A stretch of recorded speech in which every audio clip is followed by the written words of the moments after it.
educated, people who had good reputations. He took the people that had the potential inside of them to turn the world upside down.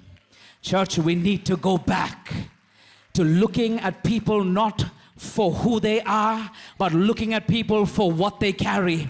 We've got to start looking at people again, not for what the past tells about them, but for what the future has yet to speak for them. We've got to start looking at people again as the carriers of God's grace and God's glory, diamonds that are in the rough. And we've got to say, listen, I'm going to stand with you. I'm going to impart in you. I'm going to be your Elijah so that you'll become an Elisha and do double the amount that I've done. I'm going to be your David so that Solomon, you can build what I have not yet finished. You can be my Joshua, Moses, and you can go into the territory that I have failed to go into. Paul and Timothy, we've got to have the mindset of discipleship. Parents, can I tell you something here today?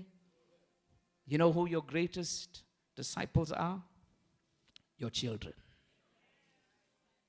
God has given you a church in your own house. We've got to disciple those who God has placed next to us. Number 3, Jesus is moved with compassion. Then he starts to teach them. People are still hungry. We didn't even start talking about the fish yet. Forget about the bread. Forget about the massive testimony of multiplication and what God has done. Let's master the mindset of compassion, the mindset of discipleship. The next thing the Bible says is Jesus now moved with compassion. After he starts to disciple the people, he looks at his disciples. Doesn't look at the crowd. He looks at his disciples and he says to them, you give them something to eat. Yo. You see, when you're moved with compassion and when you have a heart of discipleship, you start to master the mindset of faith. Faith before prayer.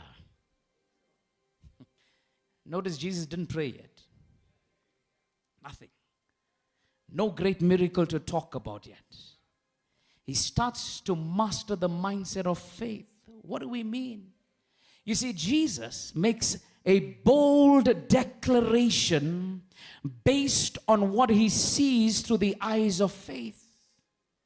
He says to his disciples, you give them something to eat.